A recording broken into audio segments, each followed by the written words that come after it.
ઓમ નમો ભગવતે વાસુદેવાય. સ્વસ્તિ શ્રી ગણેશાય નમઃ. શ્રી સરસ્વત્યે નમઃ. શ્રી ગુરુભ્યો નમઃ. સચ્ચિદાનંદ રૂપાય વિશ્વોત્પત્યાદિ હેતવે તાપત્રય વિનાશાય શ્રી કૃષ્ણાય વયં નમઃ. હરે કૃષ્ણ કૃષ્ણ કૃષ્ણ હરે હરે, હરે રામ રામ રામ હરે હરે. હરે કૃષ્ણ કૃષ્ણ કૃષ્ણ હરે હરે, હરે રામ રામ રામ હરે હરે. હરે કૃષ્ણ કૃષ્ણ કૃષ્ણ હરે હરે, હરે રામ રામ રામ હરે હરે. શ્રી રાધા કૃષ્ણ ભગવાન કી જય. શ્રી સુખદેવજી મહારાજ કી જય. શ્રી હરિ પરમાનંદમ ઉપદિષ્ટારમિ સર્વવ્યાપકમ સર્વલોકાનાં કારણમ તન્નમામ્યહં. ભગવાન શ્રી હરિના દિવ્ય ચરણ કમલની અંદર વંદન. શ્રીમદ ભાગવત સત્સંગની અંદર આપ સૌનું સ્વાગત. સૌને જય શ્રી કૃષ્ણ, જય સિયારામ, હરિઓમ. ભગવાન શ્રી હરિના મંગલમય આ ભાગવતી કથા આ ગંગાની અંદર જ્યાં ગઈકાલે આપણે વિરામ આપેલો, સનત કુમારો નારદજીને લઈ અને હરિદ્વાર આનંદ તટ ઉપર આવે છે. અને જ્યારે બધાને ખબર પડી કે નારદજી કથા કરે છે, સનત કુમારો વક્તા છે, નારદજી આયોજક છે, અને ત્યારે કોઈને આમંત્રણ ન દેવું પડ્યું. એકબીજાને ખબર પડતી ગઈ અને ભગવાનની કથામાં મોટો સમૂહ ઋષિ મુનિઓ, ભૃગુર વસિષ્ઠશ્ચ યવનશ્ચ ગૌતમો મેઘાતિથિર દેવલ દેવરાતો રામસ્તથા ગાધિશુકશ્ચ સાકલો મર્કંડુપુત્રા ત્રિજપિપ્પલાદાઃ. યવન, ગૌતમ, મેધાતિથિ, દેવલ, દેવરાજ, પરશુરામ, વિશ્વામિત્ર, સાકલ, માર્કંડે, દત્તાત્રેય, પિપ્પલાદ, યોગેશ્વર, વ્યાસ, પરાશર, છાયા, સુખ, જાજલી, જનુ, આ બધા કેવલ ઋષિમુનિઓ જ નહીં. અને ત્યારે ત્યાં વેદ, વેદાંત, ઉપનિષદો, મંત્ર, તંત્ર, 17 પુરાણો, 6 શાસ્ત્રો મૂર્તિમંત બની અને આવે છે. ગંગા વગેરે નદીઓ, પુષ્કર વગેરે સરોવરો, કુરુક્ષેત્ર વગેરે ક્ષેત્ર, દિશાઓ, દંડકારણ્ય વગેરે વનો, હિમાલય વગેરે પર્વતો, દેવ, ગંધર્વો, દાનવો વગેરે મોટા મોટા જે દેવતાઓ છે એ પણ ભગવાનની કથા છે ત્યાં આવે છે. ભગવાન છે ને એની કથા હોય ને ત્યાં આ બધા પધારે છે. આપણા ભારતના પ્રધાનમંત્રી આવવાના હોય, મોદીજી આવવાના હોય, તો જેમ એનો સ્ટાફ પહેલાં આવી જાય અને બધી તૈયારી કરી રાખે, બસ એવી જ રીતે ભગવાન છે એ બધાના રાજા છે. એ ભગવાન શ્રી હરિનારાયણની કથા થાય, કોઈને એવું ન પડ્યું, બધાને ખબર પડતી ગઈ અને બધા આવતા જાય છે. ભગવાન શ્રી હરિની મંગલમય કથાનો અહીંયા સનત કુમાર, એક ગંગા તો વહે જ છે હરિદ્વારમાં, હવે બીજી ગંગા સનત કુમારના મુખેથી હવે વહે છે. સદા સેવ્યા શ્રીમદ ભાગવતી કથા. આ શ્રીમદ ભાગવતનું સદા સેવન કરો, નિત્ય નિરંતર શ્રીમદ ભાગવતની કથાનું ગાયન કરો, એનું શ્રવણ કરો. એવું નહીં કે વર્ષોત્તમ મહિનામાં જ ભાગવતની કથા કરીએ, સત્સંગ કરીએ, શ્રાવણ મહિનામાં જ કરીએ, એમ નહીં. નિત્ય જેમ ઘી વગરનું જે ભોજન છે એ વાંજ્યું અનાજ કહેવાય. પહેલાના સમયમાં ઘી વગરનું ભોજન જે હતું એ વાંજ્યું અનાજ કહેવાતું. અને ઘી વગરનું જે ભોજન છે એ વાંજ્યું અનાજ કહેવાય. પેલા સમયની વાત છે. અત્યારે તો આ પાણીપુરી ને પીઝા ને બર્ગર ને એ જે ખાય એને આ વસ્તુની ખબર પણ ના હોય. પહેલા એવું હતું કે ઘી વગરનું ભોજન ને વાંજ્યું ભોજન કહેવાતું.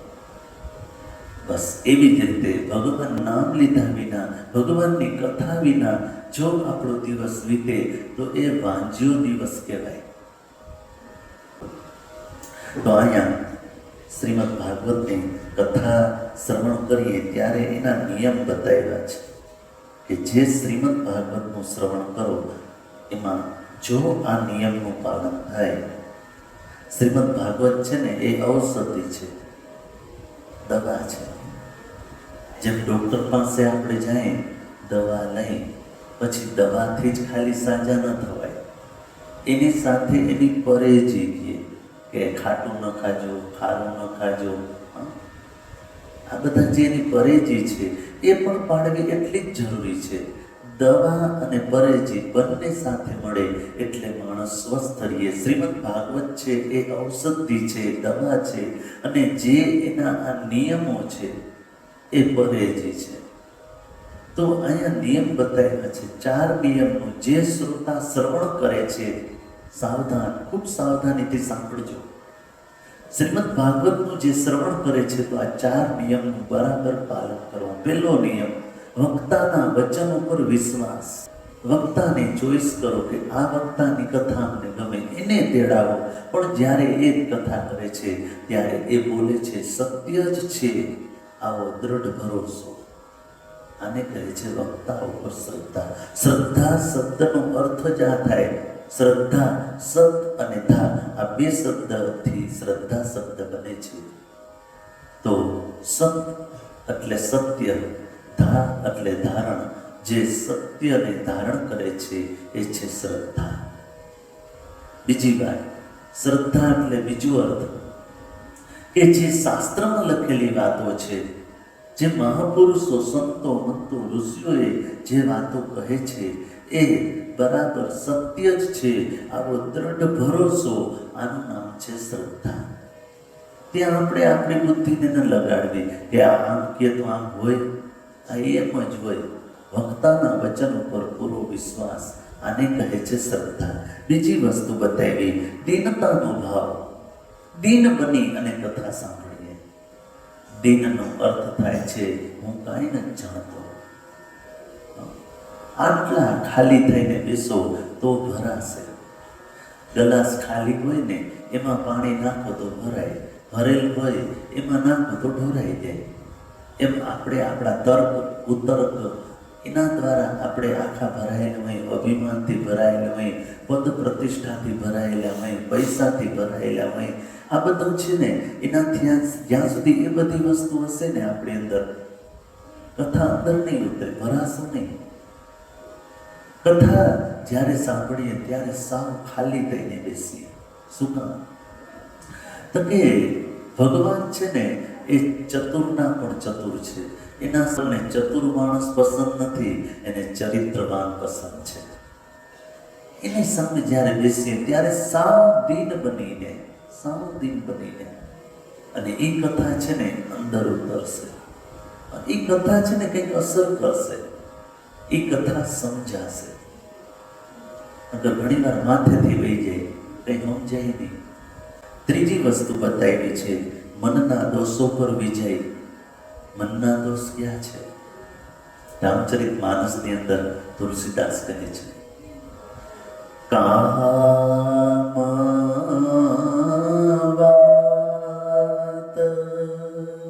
કપલોભ અપારા ક્રોધ પિત્ત નીત છાતિ જારા કામવાત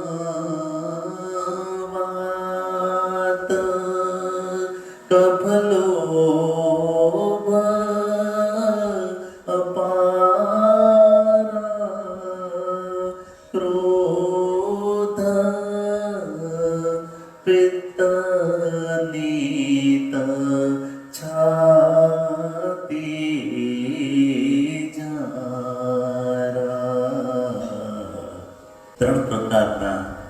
મનના દોષ કીધા છે કામ, ક્રોધ અને લોભ.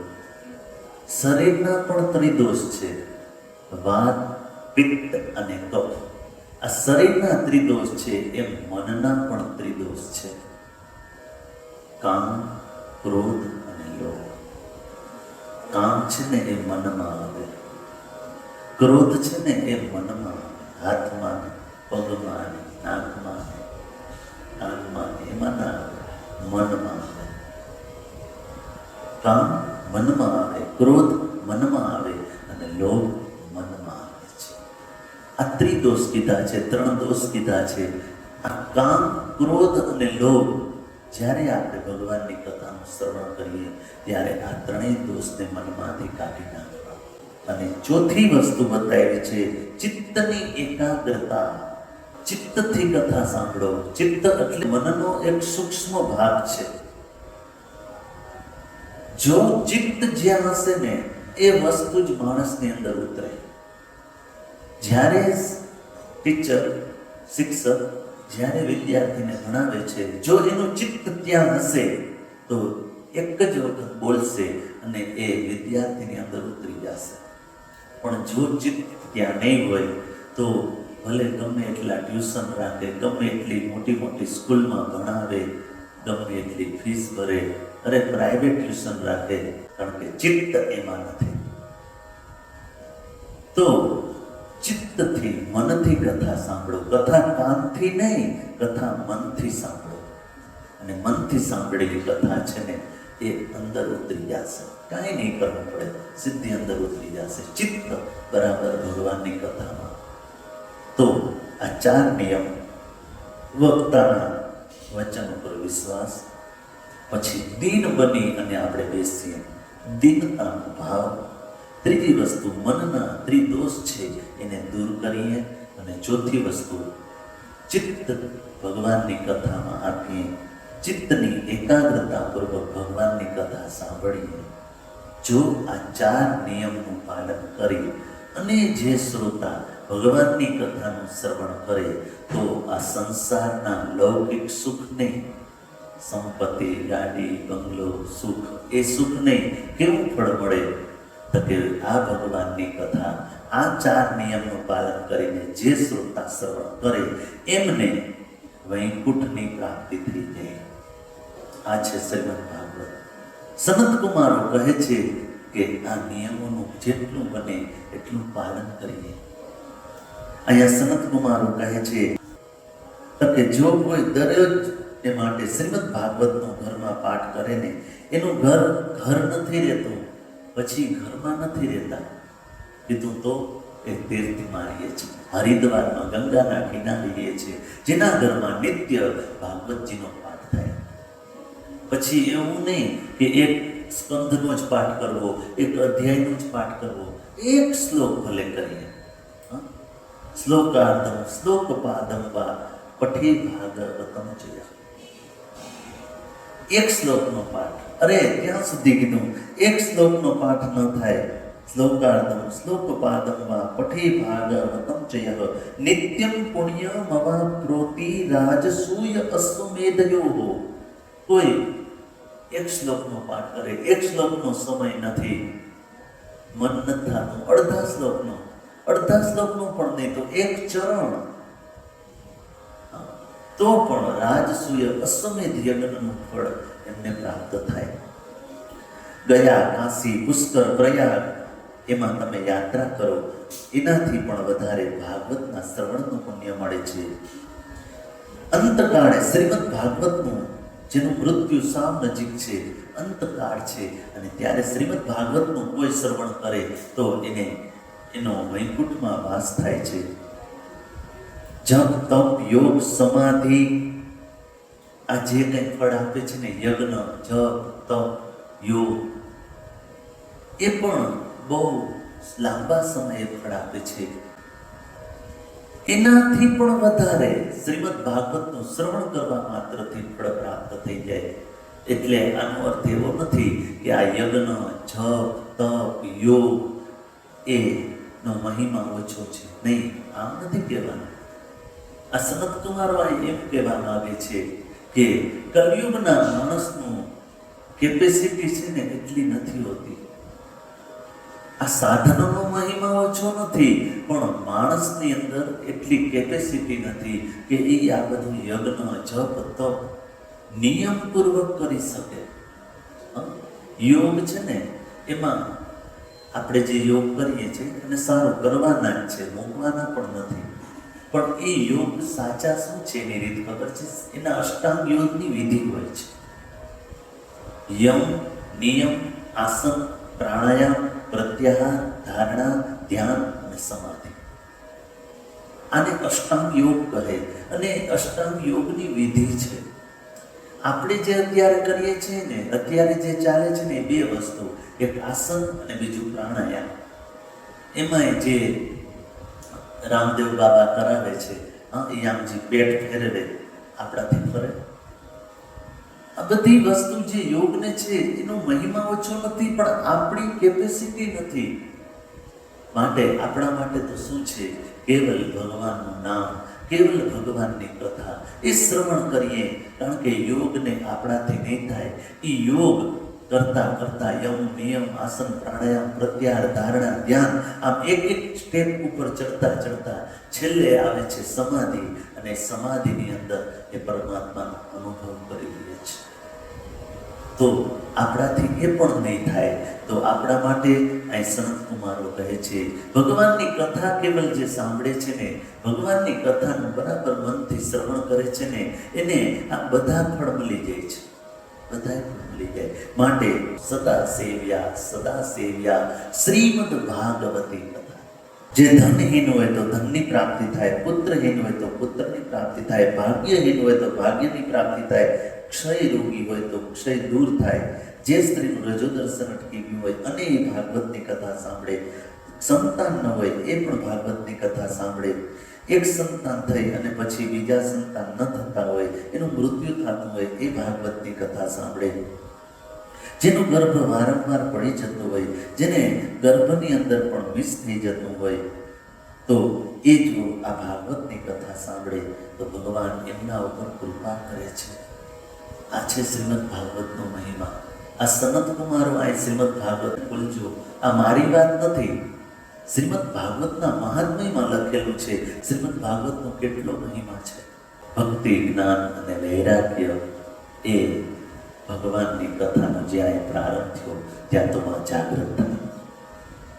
એવં શ્રવણોરુધારમે પ્રકાશ્યમાને ઋષિવે સભાયામ આશ્ચર્યમેકં સમભૂતદાને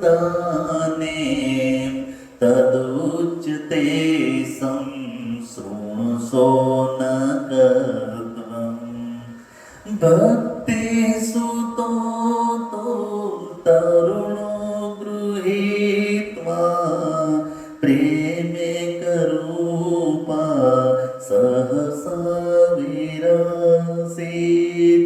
શ્રી કૃષ્ણ ગોવિંદ હરે મુરારી નાથેતિ નામાની મોરવદંતી.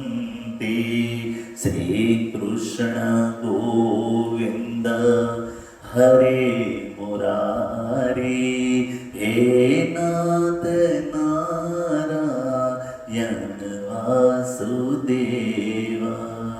શ્રીમદ ભાગવતની કથાનો જ્યાં પ્રારંભ સનત કુમારોએ કર્યો ને, ત્યાં તો ગંગાને કિનારે શ્રીમદ ભાગવતનો પ્રારંભ સનત કુમારો કરે છે.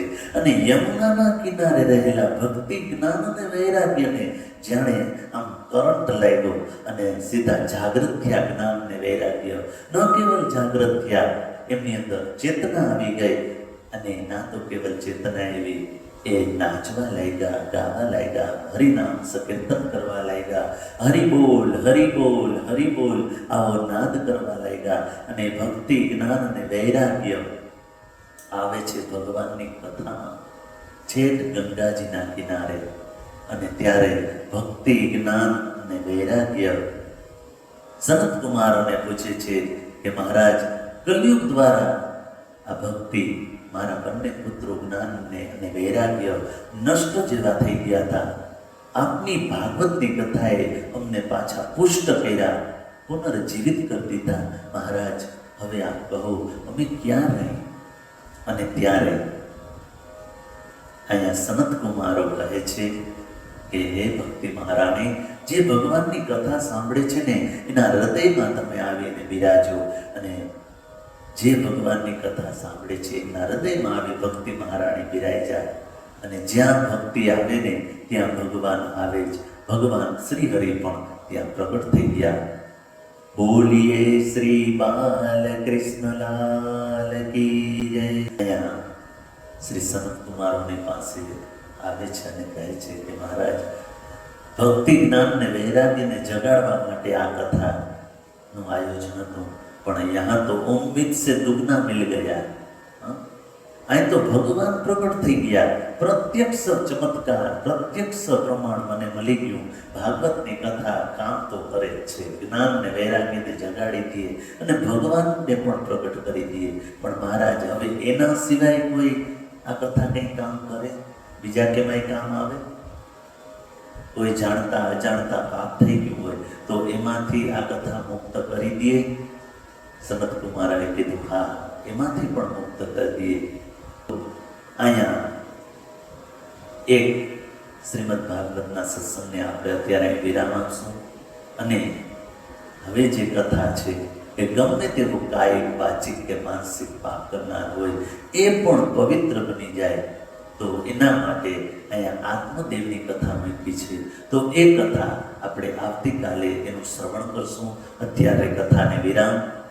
હરે કૃષ્ણ કૃષ્ણ કૃષ્ણ હરે હરે, હરે રામ રામ રામ હરે હરે. શ્રી રાધા કૃષ્ણ ભગવાન કી